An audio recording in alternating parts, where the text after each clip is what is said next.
Well, it's nice to see you, Tim, at Brooklands on one of our special flying days in 2021. And thanks for all the organisation of it that you've done. And you brought your puss moth with you.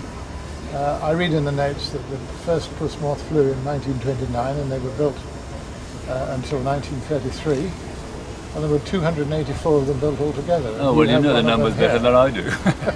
This one is number 47. Number 47 out of 284. What's the relevance of British heritage here on the...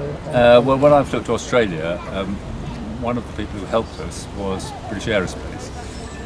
They didn't give us any money, but they said, well, we've got a lot of people and places around the world, and if you like to contact with them, then if you need any help in one direction or another, we're very happy to give it.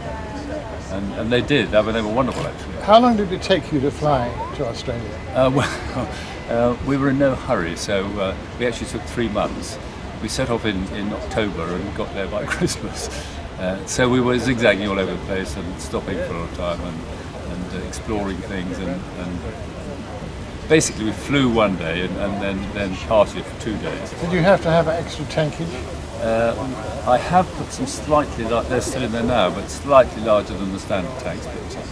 But normally it has a range of about 5.5 hours, and it's now a range of about 6.5 hours. Because you had some substantial water crossing there, didn't you? Yes. Two big ones, one from Singapore to Jakarta. Yes. Although we were quite close to the land quite a lot of the time. But then down the Indonesian islands and then across the Timor Sea, of course, which is 450 miles over shark-filled waters and all that. Yes. Were you wearing special immersion suits for that? No. You were? No. That would just cause the sharks to blunten their teeth as they bit into us. And did you fly it back again? No. I did a deal with a museum down there, and they had it on display for a year on the basis that they shipped it back, which they did very well, and that was great. They even, when I unpacked it, because they were all packed in a container, it was packed at a little town called Ballarat, and they had filled the cockpit with several crates of Ballarat beer, which I thought was a nice gesture. Tell us what you think about the airstrip at Brooklands. Well, it's an interesting airstrip. It's it's best for slower kind of aeroplanes, and so the ones that we invite here tend to be older and slower, which actually suits the museum quite well, I think. So if you look down the list here, there's nothing here which is younger than 20 years old, and some of them, like this one, is 90 years old. Yes. I noticed you stopped about halfway down the runway. So well, yes, that was mostly pilot skill, of course, but yes, but partly due to the fact that there's a headwind.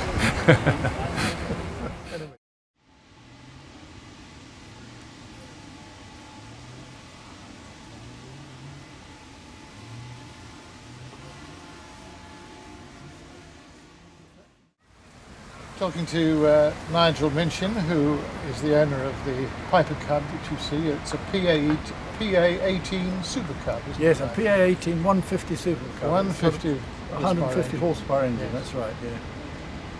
And I know you've been a visitor to Brooklands before. Yeah, this is the third time I've come. I came, I think it was in 2018, and last year, and this year. Makes the third visit. And of course, you were a professional pilot for many years. For my sins, yes, I was. I initially was in BAC. I started in, it's a long time ago now, in 1962 in BAC. And of course, BAC became BA, and I eventually retired from BA. What were you flying when you were in your... To start with, when we joined BAC, me and my immediate contemporaries, they didn't really need us as pilots, and the standard procedure in those days was to train us up as navigators.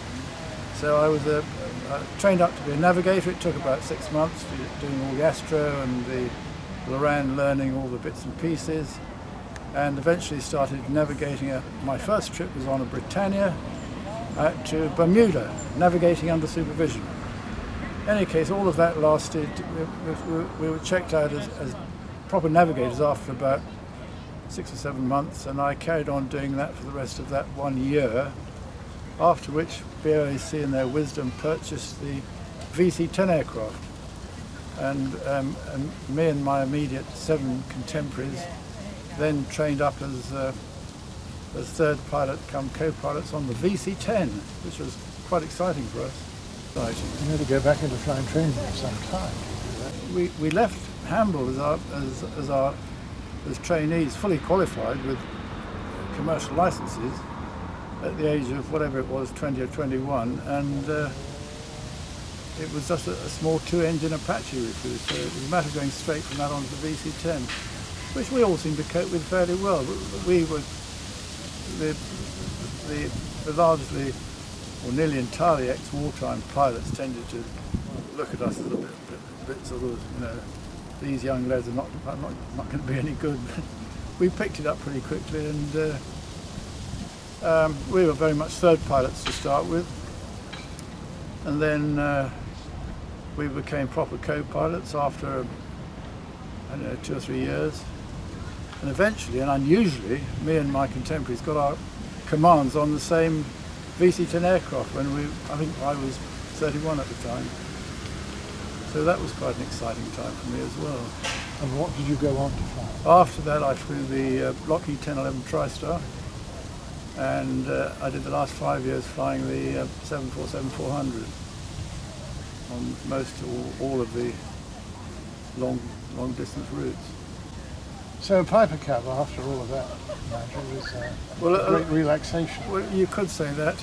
Gosh, it's a long time ago now that I retired from BA, but I've always had a bit of aviation in my blood, and I think you'll find even the top astronauts and aviators, a lot of them revert back to their days flying light aircraft, and many of them say that they have as much fun and satisfaction out of flying little old aircraft like these and Tiger Moths and such like as flying anything. Well, Richie Piper, thank you for talking to us today. And welcome to Brooklands. It's very nice to see this lovely aeroplane here. Did you know that nearly 9,000 Tiger Moths were built in production with de Havilland when they were producing them? Oh, they were producing them at a rate of knots as a basic trainer, yeah, so excellent aircraft to... Primary trainer in the Royal Air Force and other other air forces of the world. Yeah, and it's a hard aircraft to fly well, but it's quite forgiving of lots of mistakes, so it's great for a trainer. How long have you owned this one? I've been in this group probably about 7 years. There's 6 of us who own and operate this. Fun to fly?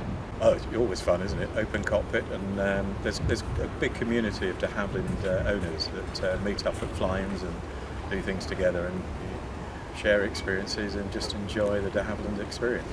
How long does it take to get what you did today, which was remarkable really, seeing your approach? Side slipping and straightening up just at the right moment. Very skillful. Well, I can say I've been fortunate to fly for a long time. I'm an instructor, and you learn to fly these older aircraft which have got their foibles, and you extend your skills to try and cope with it, hopefully. So yeah, it's part of the challenge and part of the fun. One notices in various advertisements in the aviation press that the Tiger Moth is for sale for a mind-blowing amount of money. Yeah, well, they're getting towards 100,000 now. But I always look at it that you're sort of not really owning it, you're just the custodian looking after it whilst you own it and pass it on to someone else. So. Well, for an aeroplane, the prototype first flew in 1921. The design is very original, now very old. In fact, it's 100 years old, isn't it? 1921? Yes. It's 2021, it's 100 years since the first flight of the Tiger Moth. Was that the Tiger or was that the G-AXDI Moth? No, it was the Tiger. Oh, right. Well, certainly I know this one's a Cause 40s. for celebration. It is, yeah. How did you find the strip at Brooklands? Well, I've been here before, but never on 01. So that was a different experience, and paranoid about the building and the lights, so I wanted to be down early and stop. And you were. Certainly was. Yes. And I've been here also on the other hard runway when we brought a pair of Harvards in. And I think there was 600 metres of the hard, and yeah, we rolled to a halt well before the end. So. But it's always a pleasure to come here and support the museum and just enjoy the atmosphere. Well, thanks for being with us, and do come again. Thank you very much. And he's just holding where he is till the heavy's departing. Okay.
And now there's nothing that can knock me down. I'm gonna take whatever comes around. Together frown and turn it upside down.